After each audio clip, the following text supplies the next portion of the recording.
नमस्कार, आप सभी दर्शकों का बहुत बहुत स्वागत है हमारे बेहद ख़ास कार्यक्रम स्पॉटलाइट में। दर्शकों, ये वो कार्यक्रम है जो शिक्षा, स्वास्थ्य, जनसेवा, उद्योग और कला का संवाहक है। पिछले कई वर्षों से 500 से अधिक कार्यक्रम विभिन्न राष्ट्रीय धार्मिक चैनलों पर प्रसारित किए जा चुके हैं। स्पॉटलाइट के इसी कड़ी में आज हम लेकर आ गए हैं एक और कार्यक्रम।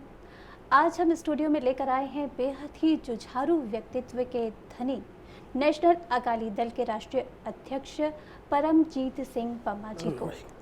पम्मा जी, आपका बहुत बहुत स्वागत है। नमस्कार। नमस्कार। पम्मा जी, आप वो व्यक्तित्व हैं जो समाज को एक नई दिशा दे रहे हैं और जैसा कि आप सुर्खियों में रहते हैं, चर्चाओं में रहते हैं, समाज सेवा में आप एक अग्रणी कदम बढ़ाकर रखते हैं। आपसे मैं जानना चाहूँगी कि नेशनल अकाली दल जो आपकी संस्था है किस तरह से काम कर रही है और आपका योगदान तो जग जाहिर है। देखिए, पहले बता दूं कि मैं नेशनल अकाली दल जो कार्य कर रही है वो समाज के हित के लिए कार्य कर रही है, ना कि राजनीतिक तौर पे कार्य कर रही है। इसका मेन मकसद है कि ये हम 25 सालों से लोगों के जो मुद्दे हैं सरकार तक पहुंचाना, और सबसे बड़ी बात है कि विभिन्न मुद्दों पे हमें कई जगह सफलता भी मिली है। जिस प्रकार आप देख रहे हैं कि लगातार कई ऐसे मुद्दे हैं जो आम लोगों से जुड़े होते हैं, मगर उसको कोई ध्यान नहीं देता, कोई राजनीतिक पार्टी उसको उठाती नहीं है। उसको ये लेकर चलती है राजनीतिक पार्टियां या विपक्ष कि ये मुद्दे तो हैं मगर ये वोटों के लिए ही हम रख लें, मगर हम वोट को ना लेकर हम आम लोगों की समस्या को लेकर उसको उठाते रहते हैं, जिसमें आने वाले समय में लोगों को काफ़ी उससे सहूलत मिलती है। जिस प्रकार आपने देखा, महंगाई का भी मुद्दा हो, भ्रष्टाचार का हो, आतंकवाद का हो, या स्कूलों में बच्चों को दाखिले का, कॉलेज में दाखिले का या फीस का हो, कोई भी मुद्दों पे हम अछूत नहीं रहे। हम लोगों को ये सरकार को दिखाते रहे कि ये लोगों की प्रॉब्लम है, इस समस्या को हल किया जाए। क्योंकि नेशनल अकाली दल बनाने का मकसद यही था कि हम जिस प्रकार की जो आवाज़ है वो लोगों की आवाज़ दबाई जाती है, मगर हमने दबाने की बजाय उस आवाज़ को उजागर किया और लोगों की आवाज़ सरकार तक पहुंचाई। जी पम्मा जी, जो कुछ आपने बताया ये ऊपरी तौर पर हमने जाना, और लेकिन मुझे पता है कि आप 25 सालों से एक अभूतपूर्व योगदान दे रहे हैं। इतना कुछ आपका योगदान है कि आपको एंग्री यंग मैन के सम्मान से नवाजा गया है। एक यही नहीं बल्कि आपको कई मंचों पर सम्मानित किया गया है। इसकी वजह क्या रही? लेकिन सबसे पहले मैं ये जानना चाहूँगी, बड़ा ही रोचक है कि आपको एंग्री यंग मैन का खिताब कैसे दिया गया? देखिए, एंग्री यंग मैन का जो मुझे खिताब मिला ये मुझे भी नहीं पता। एक सर्वे हुआ, जब ये सर्वे हुआ उसके बाद मुझे बीबीसी वालों का फ़ोन आया, उन्होंने मुझे ये डिक्लेयर किया कि आपको ये एंग्री यंग मैन का अवार्ड दिया जा रहा है, इससे टाइटल दिया जा रहा है, इससे सम्मानित किया जा रहा है। बेसिकली ये है कि मेरा जो गुस्सा है वो कोई आम लोगों के लिए नहीं है, मेरा गुस्सा है प्रॉब्लम के लिए, सिस्टम के खिलाफ। जो सिस्टम आम बंदे के लिए बना हुआ है वो सिस्टम कहाँ ठप हो जाता है, क्यों रुक जाता है? सरकारें तो सब कुछ पास कर देती हैं, सरकारें बड़े बड़े एडवर्टाइजमेंट देके भी ऐलान कर देती है ये आम बंदे के लिए ये सहूलत है, मगर वो जब आम बंदे तक वो चीज़ नहीं पहुंचती तब मेरा गुस्सा उजागर होता है।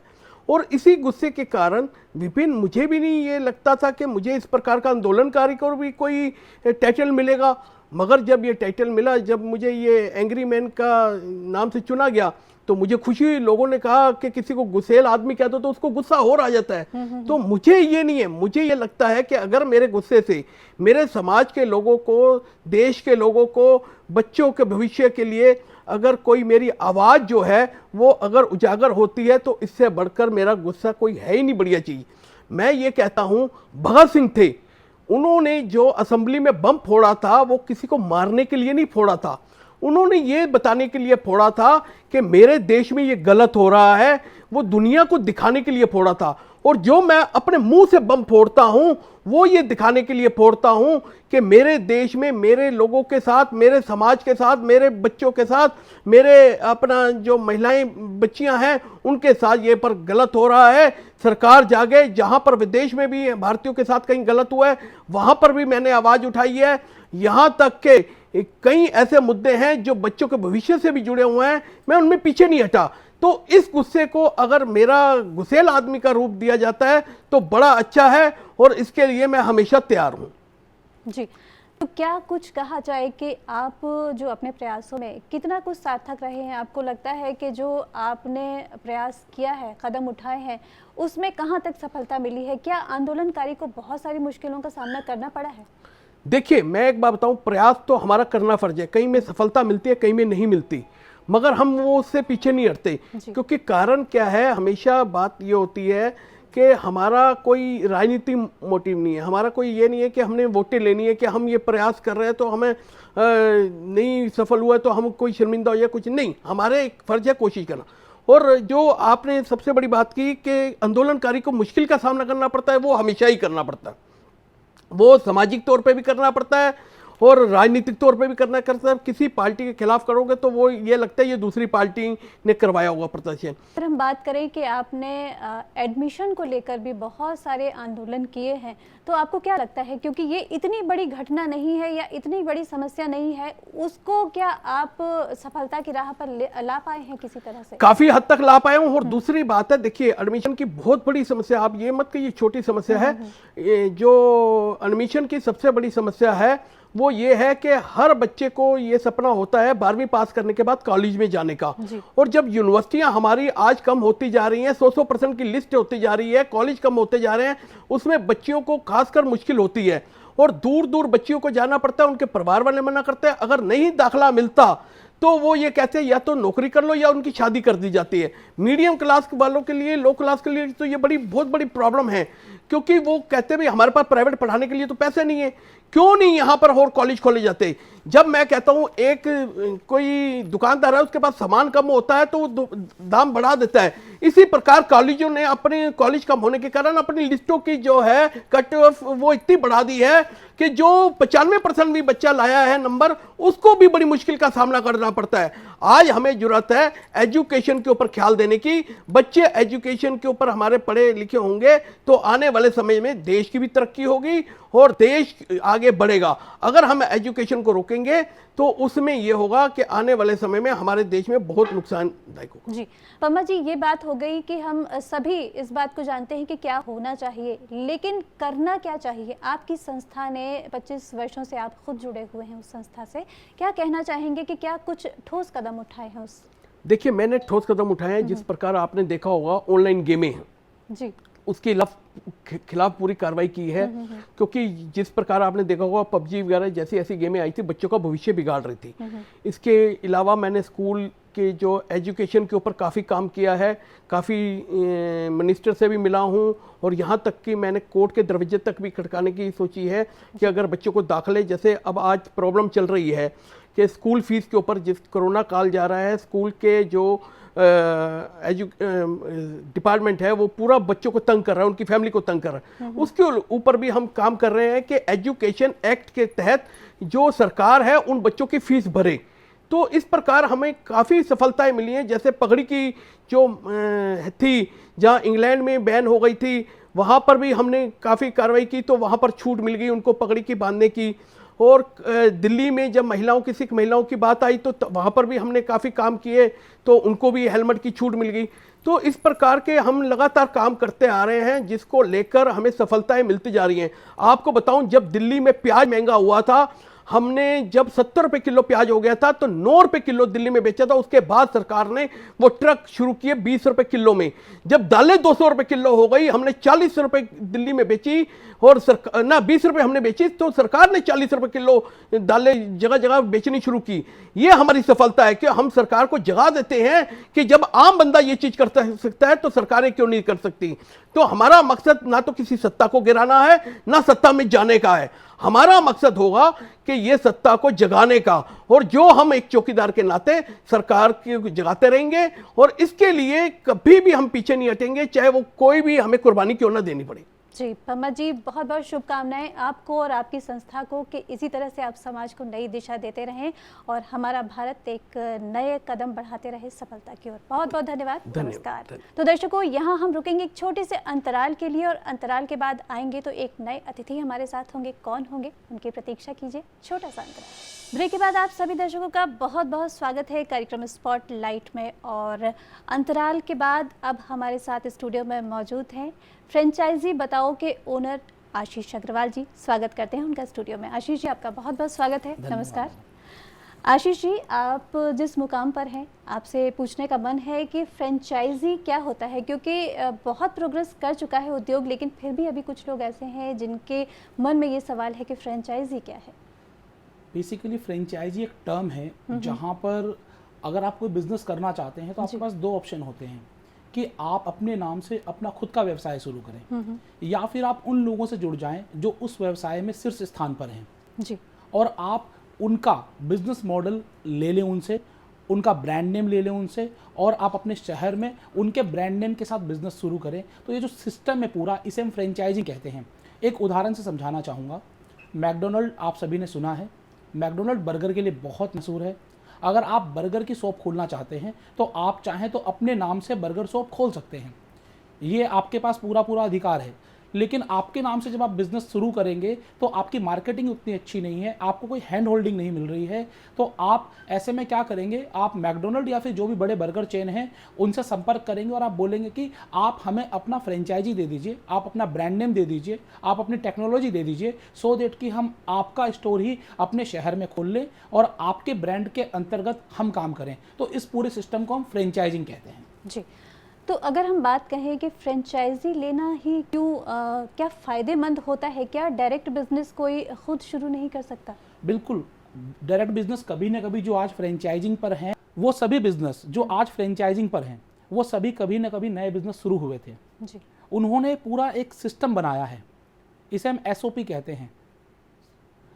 उस एसओपी के अंतर्गत वो अपने बिजनेस को चलाते हैं। उनके पास पूरी टेक्नोलॉजी है, उनके पास नो हाउ है, उन्होंने बहुत सारे ऐसे अच्छे बुरे समय देखे हैं जिनकी कि उनको नॉलेज है और इसकी वजह से आज वो अपना ब्रांड नेम लोगों को दे पा रहे हैं।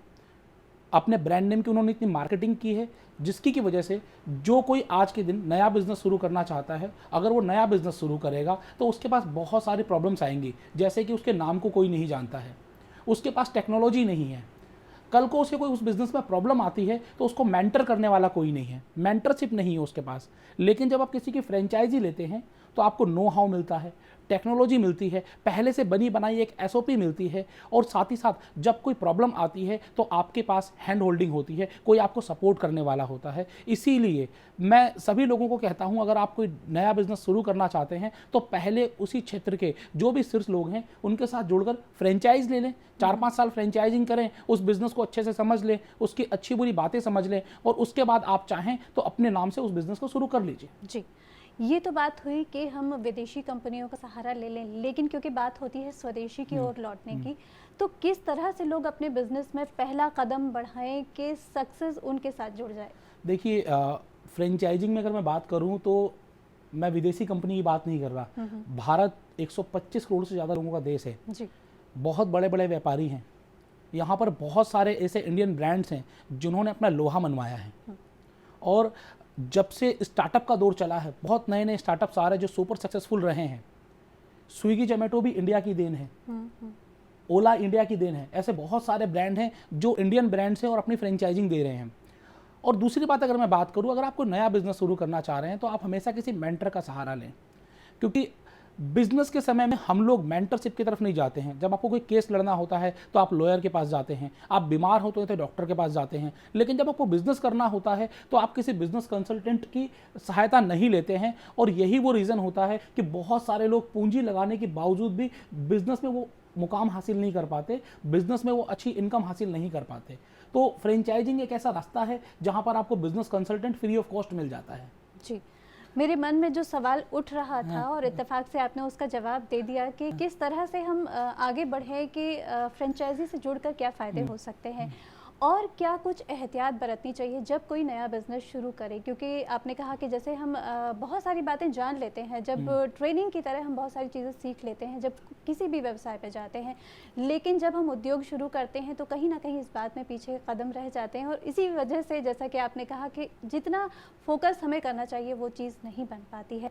तो आपको क्या लगता है कि जब कोई बिजनेस शुरू करे तो और क्या क्या चीज़ें हम साथ में लेकर चलें, क्योंकि एक पूंजी लगाना ही बड़ी बात नहीं होती है, उसके साथ उस पूंजी का सदुपयोग भी हो सके। 100%। देखिए, आप जो भी पूंजी लगा रहे हैं, सबसे पहले आपको क्या करना चाहिए, प्रोसेस है बिजनेस को शुरू करने का। सबसे पहले आप ये चूज़ करिए कि आपको बिजनेस किस चीज़ का करना है, कौन सी कैटेगरी का बिजनेस करना है। आप सबसे पहले आश्वस्त हो जाएं कि जिस कैटेगरी का आप बिजनेस करना चाह रहे हैं उस कैटेगरी में आपने नॉलेज हासिल कर ली है, क्योंकि अगर आपको व्यापार की नॉलेज नहीं होगी तो कोई भी आकर आपको बेवकूफ़ बना देगा या फिर आप व्यापार में नुकसान की तरफ चले जाएंगे। तो सबसे पहले जिसका आप बिजनेस करना चाहते हैं उसकी नॉलेज हासिल करें। उसके बाद जहाँ पर आप बिजनेस करना चाहते हैं क्या उस जगह पर वो बिजनेस चलेगा, क्योंकि ज़रूरी नहीं कि हर एक बिजनेस हर जगह पर चले, लोकेशन बहुत इंपॉर्टेंट रोल अदा करती है। उसके बाद दोस्तों आपको ये देखना है कि आपको उसके लिए एम्प्लॉयज़ कितने चाहिए, उन एम्प्लॉयज़ का टेक्निकल नो हाउ कितना होना चाहिए, ये भी आपको जानकारी होनी चाहिए। साथ ही साथ आप जब बिजनेस शुरू करेंगे तो कितना समय लगेगा आपको ब्रेक इवन पे आने में, मतलब पहला प्रॉफिट कमाने में आपको कितना समय लगेगा। कोई भी बिजनेस कर लीजिए, कोई ज़रूरी नहीं कि पहले महीने वो बिजनेस फ़ायदे में आ जाए। किसी बिजनेस को 3 महीने लग जाते हैं, किसी बिजनेस को 6 महीने लग जाते हैं। तो क्या उतने समय का वर्किंग कैपिटल आपके पास है?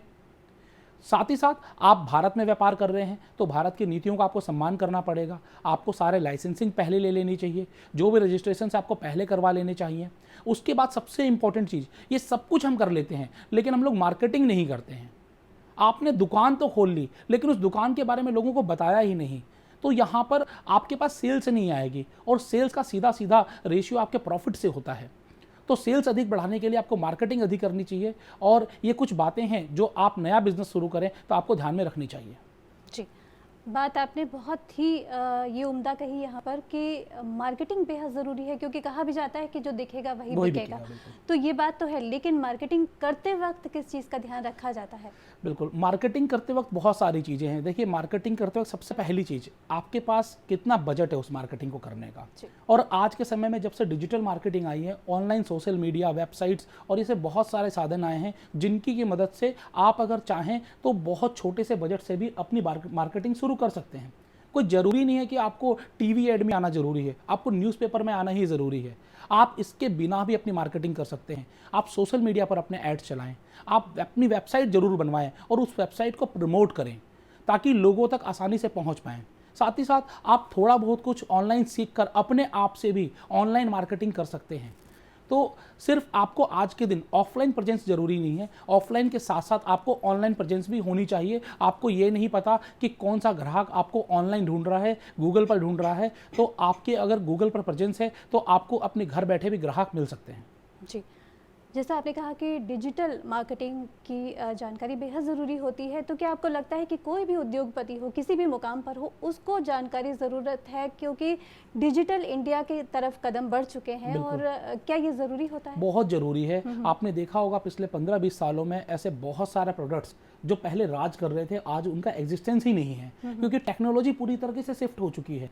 हम पेमेंट मोड पर भी कैश से लेकर आप आज यूपीआई पर आ चुके हैं, ऑनलाइन आ चुके हैं, सब चीज़ डिजिटल हो रही है। तो अगर आप बिजनेस में एक मुकाम हासिल करना चाहते हैं, एक बड़ी पोजीशन चाहते हैं, तो आपको समय के साथ बदलना होगा, समय के साथ चीज़ों को सीखना होगा। और डिजिटल मार्केटिंग, ऑनलाइन मार्केटिंग एक वो चीज़ है जिसकी की बदौलत बहुत सारे ब्रांड्स ने अपना एक मुकाम हासिल किया है। तो आप भले किसी भी बिजनेस में हैं, किसी भी पोजीशन पर हैं, सबसे पहले आप ऑनलाइन मार्केटिंग सीखिए, किस तरीके से आप अपने बिजनेस को बड़ा बना सकते हैं। आज फ्रेंचाइजी बताओ जिस मुकाम पर है, मैं बड़े गर्व से कहना चाहूँगा कि हमारा 90% जो कस्टमर आता है वो ऑनलाइन आता है। हम लोग हार्डली 10% ऑफलाइन मार्केटिंग करते हैं, 90% से ज़्यादा हम डिजिटल मार्केटिंग के बदौलत अपने क्लाइंट्स को लेकर आते हैं। जी, अगर हम बात कहें कि मार्केटिंग की दुनिया बहुत बड़ी हो चुकी है और उसके ज़रिए हम बिल्कुल स्थापित हो सकते हैं, लेकिन क्या कुछ हम और जानकारियाँ ले सकते हैं इस मार्केटिंग के ज़रिए कि जैसे अगर हमें लगता है कि 2 कंपनियाँ कंपटीशन में हैं, तो एक स्वस्थ कंपटीशन में किस तरीके से आगे बढ़ सकते हैं? देखिए, कंपटीशन सभी का अधिकार है। आज के दिन मोनोपोली मार्केट शायद ही कोई रह गई है, लेकिन आप अपने बिजनेस को मोनोपोली की तरफ कैसे लेकर जा सकते हो? आप ऐसा कुछ अपने प्रोडक्ट में यूएसपी जोड़ें ताकि लोग आपके पास ही आएँ। आपको ऐसा करना चाहिए कि आपका कंपटीशन आपकी तरफ देखे, आप उसकी तरफ ना देखें। और ये सिंपल सी चीज़ है, आप क्वालिटी, प्राइसिंग और साथ ही साथ मार्केटिंग, ये 3 चीज़ें हैं जिसकी की बदौलत आप मार्केटिंग बहुत तेज़ी से कर सकते हो और अपने कंपटीशन के ऊपर विजय पा सकते हो। आज फ्रेंचाइजी बताओ यही कर रहा है। जी, आशीष जी, बहुत ही उपयुक्त जानकारी आज आपसे मिली है, क्योंकि जो उद्योग है उसको ऊंचाइयों तक पहुंचाने के लिए बहुत ज़रूरी होती है कि छोटी छोटी बारीकियों से हम अवगत हो जाएं, और आपने इतनी अच्छी जानकारी दी उसके लिए आपका बहुत बहुत धन्यवाद। नमस्कार। बहुत बहुत धन्यवाद। ब्रेक के बाद आप सभी दर्शकों का बहुत बहुत स्वागत है। आप देख रहे हैं कार्यक्रम स्पॉटलाइट और इस कार्यक्रम में अब कौन से अतिथि हमारे साथ हैं उनके बारे में जानने से पहले, उनसे मुखातिब होने से पहले उनके बारे में कुछ बता दूं आपको बता दूं कि आप एजुकेशन के क्षेत्र में अमूल्य योगदान दे चुके हैं। आप ऐसी बहुत सारी संस्थाओं को ऊंचाइयों पर ले जा चुके हैं जिनको ये लगता था कि हमारे लिए क्या कुछ संभव है। 5000 से ज़्यादा आप लोगों को काउंसलिंग करके उनको नई दिशा दे चुके हैं, क्योंकि अक्सर ऐसा होता है कि लोग डिज़र्व तो करते हैं, उनकी डिज़ायर होती है, लेकिन कैसे उस मुकाम तक पहुँचे उन्हें मालूम नहीं होता। तो यही मालूम करने के लिए, यही जानकारी लेने के लिए स्वागत करेंगे स्टूडियो में कुमार राजेश जी का, जो मेवाड़ यूनिवर्सिटी के निदेशक भी रह चुके हैं और आज भी Bharat virtual university for piece and education Bangalore के आप चेयरमैन हैं। स्वागत करते हैं उनका स्टूडियो में। आपका बहुत बहुत स्वागत है जी। नमस्कार कुमार जी, आपसे मैं जानना चाहूँगी कि जो कुछ आप योगदान दे चुके हैं बहुत बड़ा योगदान है और अक्सर ऐसा देखा जाता है कि लोग शिक्षा आजीवन प्राप्त करते रहते हैं, लेकिन लक्ष्य उनको नहीं पता होता कि किस लक्ष्य तक पहुँचा जाए और किस लक्ष्य को वो प्राप्त करके वो अपना जीवन सफल बना सकते हैं। लेकिन आपने काउंसलिंग के ज़रिए ये सारी चीज़ें, समस्याएं जो है उनका हल दिया है। किस तरह से आप आज योगदान दे रहे हैं, आपसे विस्तार से जानना चाहूँगी। जी, एजुकेशन का फील्ड जैसे आपने कहा कि ये लाइफ लॉन्ग लर्निंग प्रोसेस है जी। ये इसमें क्या है कि कोई ऐसा नहीं है कि 2 साल के बाद या 4 साल के बाद आपका एक कोर्स कंप्लीट हो गया, आप एजुकेटेड हो गए या आपने पूरे करियर में जो अचीव करना था कर लिया और आप घर बैठ गए। ऐसा कुछ नहीं होता है इसमें कि ये फील्ड एक मीडिया लाइन की तरह ये मान सकते हैं। इसमें थ्रू आउट द ईयर आपको through out the life struggle करना पड़ता है। जैसे एक आर्टिस्ट है, मुंबई जाता है तो through out the life struggle करता है, उसी तरह से ये एजुकेशन फील्ड में भी है। इसमें इतने सारी चेंजेज आते रहते हैं डे टू डे एक्टिविटीज़ में, चाहे वो काउंसलिंग का फील्ड हो, चाहे वो नया कॉलेज इस्टेब्लिशमेंट्स की बात करते हैं, चाहे वो नई नई चीज़ें जो आ रही है। जैसे आज के डेट में कई इंटरनेशनल बड़ी बड़ी ऑर्गेनाइजेशंस हैं वो इंडिया में आ रही हैं, वो अपने एस्टेब्लिशमेंट्स करने जा रही है, या यूजीसी की गाइडलाइंस या रेगुलेटरी बॉडीज़ की अभी जैसे न्यू एजुकेशन पॉलिसी आई है, तो उसमें काफ़ी कुछ चेंजेस डायरेक्शंस दिया हुआ है कि जो हर एजुकेशन इंस्टीट्यूट को जाना जरूरी है और अकॉर्डिंगली वो इम्प्लीमेंट करके अपना जो मुकाम है, ऑर्गेनाइजेशनल गोल है, उसको अचीव कर सकता है। तो ये कहने का मतलब कि एक ऐसा प्लेटफॉर्म है जहाँ रेगुलर आपको, जैसे मेरे जैसे आदमी भी 1.5 से 2 घंटा डेली पढ़ता है, तब जा कर के हम इस फील्ड में सर्वाइव करते हैं और कुछ नया सोच सकते हैं या इनोवेटिव हम कुछ समाज को या देश को दे सकते हैं जी। अगर हम बात करें भारत वर्चुअल यूनिवर्सिटी की, तो किस तरह से इसका क्या यूएसपी है और किस तरह से ये अपना योगदान दे रहा है समाज को? नहीं, बहुत अच्छा क्वेश्चन आपने पूछा है। भारत वर्चुअल यूनिवर्सिटी में क्या है कि ये एक ऐसी संस्था है जो डिफेंस के रिटायर्ड लोग हैं जो बेंगलोर बेस्ड हैं, वो इसको प्रमोट किया हुआ है। तो साल में ऑन एवरेज एक हम ऑनरेडी पीएचडी प्रोग्राम्स ऑर्गेनाइज करते हैं और उसमें हम जो डिफरेंट हिडन टैलेंट्स हैं डिफरेंट फील्ड्स में, जैसे सिर्फ फॉर एग्जांपल आप एंकरिंग करती हैं, आप 10 साल 15 साल का आपको एक्सपीरियंस है, लेकिन उसको कोई सर्टिफाई करने वाली बॉडी नहीं है और आप मान लीजिए नॉर्मल ग्रेजुएट हैं और आप चाहती हैं कि कोई अपना एक सोशल स्टेटस बढ़ा दें, तो उसके लिए एक संस्था बनी है जो Bharat virtual university for piece and education है। वो इस चीज़ को रिकॉग्नाइज करती है। आपके जो एप्लीकेशंस आता है उसको स्क्रूटनिंग होती है, उसके बाद वो डिसाइड होता है कि आपको एक अवार्ड दिया जाए कि नहीं, जो एक ऑनरेरी पीएचडी के नाम से होता है। उससे क्या होता है कि बंदा किसी भी फील्ड में है और वो काफ़ी सालों से रिसर्च में लगा हुआ है, तो उनको एक सोशल रिकॉग्निशन तो मिलती है, प्लस एक मोटिवेशन मिलता है जिसकी कोई कीमत नहीं हो सकती मार्केट में। और वो बंदा कुछ ये अवार्ड मिलने के बाद फुल मोटिवेशन, फुल डेडिकेशन के साथ उस फील्ड में तत्पर रहता है। हमने कई लोगों को ऐसे आप देखे होंगे या जानते होंगे, गांव में बड़े बड़े वैद्य होते हैं, वैद्य लोग होते हैं, बहुत अच्छा इलाज करते हैं, लेकिन वो 10वीं पास होते हैं या 12वीं पास होते हैं, लेकिन 20 साल 30 साल से इसी फील्ड में रहते या खानदानी अपना बिजनेस करते उनको काफ़ी नॉलेज हो जाती है। अब उस नॉलेज के बदौलत वो आज के बड़े वो सिर्फ नब्ज देख कर के बीमारी का इलाज कर देते हैं, जो कि बड़े जो डॉक्टर्स होते हैं उनके लिए भी पॉसिबल नहीं होता। बट उन बेचारों के पास यही कमी होती है कि उनके पास कोई डिग्री नहीं होती, कोई रिकॉग्निशन नहीं होता है, कोई एक ना तो सोशल ना गवर्नमेंट का कोई ऐसी मशीनरी है जहाँ उन हिडन टैलेंट्स को जाए, रिकॉग्नाइज करे और उसको सर्टिफाई करे और उनको मोटिवेट करे कि और अच्छा से अच्छा वो समाज के लिए करे। तो ये हमारा काम रहता है कि ये बेसिकली गवर्नमेंट का हम काम कर रहे हैं इस संस्था के माध्यम से, जिसमें काफ़ी डिफेंस रिटायर्ड लोग हैं, जो करंट सर्विंग लोग हैं डिफेंस के, वो भी इसमें इन्वॉल्व है। और वो हर साल हम बेंगलोर में इसको ऑर्गेनाइज करते हैं, और वहाँ पे हम हिडन टैलेंट्स पैन इंडिया से लोग जाते हैं, इवन अब्रॉड से भी कई आते हैं, और उनको हम एक अवार्ड देते हैं कि भाई चलो ठीक है, आपने इस फील्ड में इतना साल काम किया, तो आप you deserve at least something from our side. तो वो हम आपको एक रिकॉग्निशन के लिए एक अवार्ड देते हैं, जो डॉक्टरेट अवार्ड के पैरेलल होता है या डॉक्टरेट जैसा होता है। उसी तरह से उसी कड़ी में इनफैक्ट जब हम लोग बेंगलोर में करते थे, तो दिल्ली साइड से भी काफ़ी लोग नॉर्थ इंडिया से जाते थे, और उनका काफ़ी डिमांड था कि भाई एक बार एटलीस्ट आप दिल्ली में करके देखिए। तो हमारी मैनेजमेंट वहाँ जो थी, हमने उनसे बात किया, मैं उसका चेयरमैन हूँ। फिर हमने उसको सारा डिस्कस किया। डिस्कस करने के बाद हमने सोचा कि यार चलो, क्योंकि कई लोगों को दिल्ली से जाना थोड़ा, और वहाँ पे इनफैक्ट आना जाना थोड़ा एक्सपेंसिव होता है, और ये फील्ड ऐसा है कि हम सोशल रिकॉग्निशन चेक दे रहे हैं, तो दिल्ली वालों को क्यों नहीं दिया जाए, यहाँ से पूरा नॉर्थ इंडिया एक तरह से कैटर हो सकता है। इसलिए फॉर द फर्स्ट टाइम 5 सितंबर को, जो कि अपना एजुकेशन शिक्षक दिवस भी है, एजुकेशन के लिए जाना जाता है वो दिन काफ़ी, तो उस दिन को ही हमने सेलेक्ट किया हुआ है। और कमल मॉडर्न सीनियर सेकेंडरी स्कूल है मोहन गार्डन में, उत्तम नगर में, वहाँ पे हम करने जा रहे हैं। और इसके मेन ऑर्गेनाइज़र हैं वो हैं जय सिंह कटारिया जी हैं, जो हमारे बहुत पुराने दोस्त भी हैं, और प्रोग्राम्स के स्पॉन्सर भी हैं, ठीक है ना। और आशीष अग्रवाल जी हैं। आशीष अग्रवाल जी, ये लोग काफ़ी मेहनत करके, और जो हिडन टैलेंट्स हैं एंटायर नॉर्थ में, उसको ढूंढ रहे हैं और आइडेंटिफाई कर रहे हैं, चाहे वो मीडिया जगत की हो या किसी और जगत की हो, उनको लेकर के आकर के, और वो अवार्ड कराएंगे ये डॉक्टर डिग्री, जो 5 सितंबर को होने जा रहा है। और मैं आप सबसे भी इनफैक्ट अपील करता हूँ, गुजारिश करता हूँ कि आप आइए, देखिए, एटलीस्ट इस मौके का फ़ायदा उठाइए। जो कटारिया जी के मेहनत से और कटारिया जी के एफर्ट से सारी चीज़ें हो रही है, तो इसका आप भरपूर आनंद उठा सकते हैं, लाभ उठा सकते हैं। और एक नई चीज़ है जो आपके लिए एक जानने के लिए अच्छा अवसर भी होगा।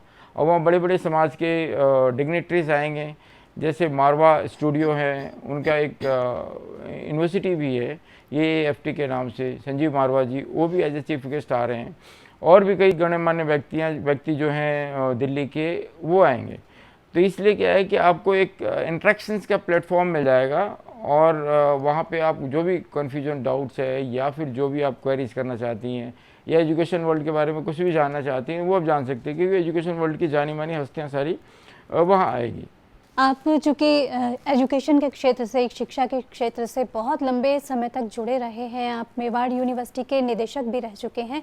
मैं जानना चाहूँगी कि शिक्षा को लेकर और क्या कुछ प्रयास, क्योंकि ये तो बात हुई ऑनररी PhD के बारे में, लेकिन शिक्षा के लिए और क्या कुछ आप कदम बढ़ा रहे हैं समाज के लिए? शिक्षा के क्षेत्र में क्या है कि जैसे मैं कई यूनिवर्सिटियों का कंसल्टेंट हूँ, तो वहाँ अलग अलग तरह की इश्यूज आती है। हर यूनिवर्सिटी में क्या है, उनको बच्चे चाहिए, किसी को फर्दर एक्सपेंशन चाहिए, हर डिपार्टमेंट को अपग्रेड करने की ज़रूरत पड़ती है, हर समय कुछ ना कुछ उनको नया वैल्यू एडिशन चाहिए होता है। तो वो काम हम लोग करते हैं यूनिवर्सिटियों का as a adviser to the chairman, क्योंकि पॉलिसी मेकिंग और पॉलिसी फ्रेमिंग का जो काम होता है वो चेयरमैन ही करते हैं। तो चेयरमैन को एक डायरेक्शन देना, एक एडवाइस देना, वो अपना काम होता है, जिससे कि चेयरमैन जो है अपनी यूनिवर्सिटी को नेक्स्ट लेवल तक लेके जाए। अब रातों रात हम ओवरनाइट किसी भी यूनिवर्सिटी को अमेठी जैसा या दूसरी यूनिवर्सिटियों जैसा, गलगोटिया यूनिवर्सिटी जैसा नहीं बना सकते, बट एक स्टेप बाय स्टेप हम फॉर्मुलेट कर देते हैं। Over the period of 5 years, over the period of 10 years आप वहाँ तक पहुँच सकते हो। तो हमारा रोल रहता है हर वो काम करना जिससे कि वैल्यू एडिशन हो यूनिवर्सिटी के अंदर, उसकी ब्रांडिंग अच्छी हो, और उसमें उसके साथ लोग जुड़ें, ज़्यादा से ज़्यादा लोग जुड़ें, ज़्यादा से ज़्यादा बच्चे एडमिशन लें, ज़्यादा से ज़्यादा उसका रेवेन्यू जनरेशन हो, ताकि वो रेवेन्यू जनरेट करके फर्दर क्वालिटी एजुकेशन दे पाए और क्वालिटी की तरफ फोकस्ड हो। क्योंकि एजुकेशन लाइन में क्या है कि क्वालिटी जब तक आप नहीं दोगे, जब तक आप मेंटरिंग प्रॉपर बच्चों को नहीं करोगे, उनको नया एक्सपोजर नहीं दोगे, तो बच्चे, नए नए बच्चे आपके साथ जुड़ेंगे नहीं। और रेगुलर जो पढ़ाई होती है वो किसी ज़्यादा बेनिफिशियल नहीं होती है। वो रेगुलर कॉलेजेस यूनिवर्सिटियाँ उसके लिए है जो इस तरह के काम कराते हैं। तो प्राइवेट यूनिवर्सिटी या इंस्टीट्यूशन के साथ हमारे जुड़ने का पर्पस ही होता है कि वो उनको नया नया कुछ ना कुछ आइडियाज़ दें, जिससे कि वो देश और समाज के साथ के मुख्य धारा में जुड़े रहें और जो बच्चे हैं उनको ज़्यादा से ज़्यादा फैसिलिटी मिल सके जी। और वो अपना इंस्टीट्यूशंस को काफ़ी ग्रो कर सके, फाइनेंशियली भी, एकेडमिकली भी, और अच्छे अच्छे लोग इंटेलेक्चुअल्स ऑल ओवर इंडिया से जोड़ें उसमें, ताकि ये इंटेलेक्चुअल एसेट्स की बात होती है और जिसके पास जितना पेटेंट होता है, इंटेलेक्चुअल प्रॉपर्टी होती है, वो ऑर्गेनाइजेशन उतना ही बड़ा, उतना ही समृद्ध होता है। यहाँ फाइनेंस कम रोल प्ले करता है, बाकी चीज़ें जो इंटेलेक्चुअल प्रॉपर्टी है वो ज़्यादा रोल प्ले करती है। तो हमारा काम रहता है, पर्पस रहता है ये लाइफ का कि उनके साथ ऐसी वैल्यू एडिशंस करें जिससे यूनिवर्सिटी या कॉलेज का एक प्रॉपर ब्रांडिंग हो जाए और पॉजिटिव मैसेज जाए मार्केट के अंदर। जी कुमार जी, आप स्टूडियो में आए और इतनी अमूल्य जानकारी दी उसके लिए आपका बहुत बहुत धन्यवाद। नमस्कार। धन्यवाद। तो मित्रों, स्पॉटलाइट कार्यक्रम आपको कैसा लगा? अपनी प्रतिक्रिया हमें ज़रूर दीजिएगा, क्योंकि ये कार्यक्रम आपके लिए ही है। समाज की नई धारा आपके लिए खुली है। इस स्पॉटलाइट के ज़रिए आप अपने जो भी सुझाव हैं वो हम तक ज़रूर पहुंचाएं और देखते रहिए कार्यक्रम स्पॉटलाइट। नमस्कार।